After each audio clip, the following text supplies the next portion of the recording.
DevOps అంటే చాలామంది Java అప్లికేషన్స్ని, నోట్ జేఎస్ అప్లికేషన్స్ని బిల్డ్ చేసి డిప్లాయ్ చేయడానికి యూస్ చేస్తారని అనుకుంటారు. కానీ డెవాప్స్ స్కోప్ అనేది అన్లిమిటెడ్. ఇదొక యూనివర్సల్ టెక్నాలజీ.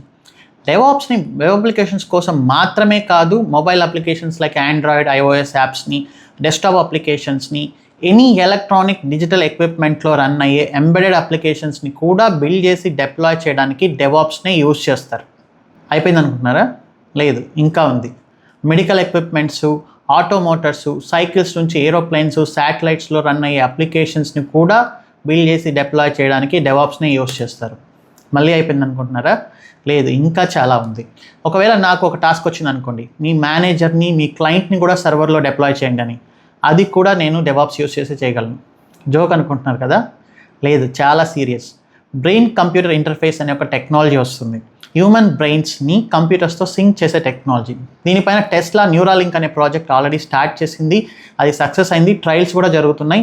ఇందులో అప్లికేషన్స్ని కూడా మనం డెవాప్స్ యూస్ చేసి బిల్డ్ చేసి డిప్లాయ్ చేస్తాం. అండ్ డెవాప్స్ యూస్ చేసి ఓన్లీ అప్లికేషన్స్ని బిల్డ్ అండ్ డిప్లాయ్ మాత్రమే కాదు, ఆ అప్లికేషన్స్కి కావాల్సిన ఎంటైర్ ఇన్ఫ్రాని కూడా మనం సెటప్ చేస్తాం. ఫ్యూచర్లో చాలా టెక్నాలజీస్ రావచ్చు, క్వాంటమ్ కంప్యూటింగ్, ఎడ్జ్ కంప్యూటింగ్, ఇంకా ఏవేవో రావచ్చు. వాటిలో ఇన్ఫ్రాని కూడా మనం డెవాప్స్ యూస్ చేసి బిల్డ్ చేస్తాం. అండ్ అందులో అప్లికేషన్స్ని కూడా డెవాప్స్ యూస్ చేసి డిప్లాయ్ చేస్తాం. సో డెవాప్స్ ఇన్ని రకాలుగా మనకు యూజ్ అవుతుంది.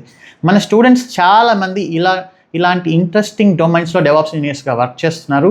మీరు కూడా ఇలాంటి డెవాప్స్ ఇంజనీర్ అవ్వాలి అంటే మన upcoming DevSecOps with AWS batch May 3rd start అవుతుంది. ఒకసారి రిజిస్టర్ అవ్వండి. See you on May 3rd morning 10:30 AM IST.